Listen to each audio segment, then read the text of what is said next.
Je bent een harde werker. Je hebt het hartstikke goed gedaan, jongens. Dus. Ik heb ook jouw zus nog in de klas gehad. Het is een jaar. Ja, ergens, ja. Nou, vanwege bij haar ben je echt super rustig. Dat doe je ook gewoon. Maar dat is zo.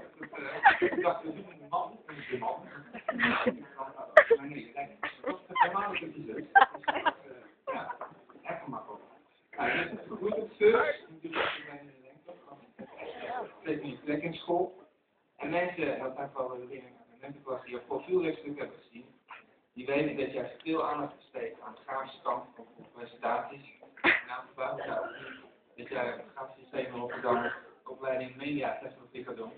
Want ja, dat was gewoon helemaal jouw ding. Dat bleek wel uit die sectorrechtstuk. En ik geloof na jouw presentatie, natuurlijk gaan kloppen, daar nog wat iedereen bij alle presentaties ook nog moest doen. Maar bij jou was eigenlijk het enige helemaal spontaan gewoon vanzelf opgekomen. Dat is gewoon hartstikke super.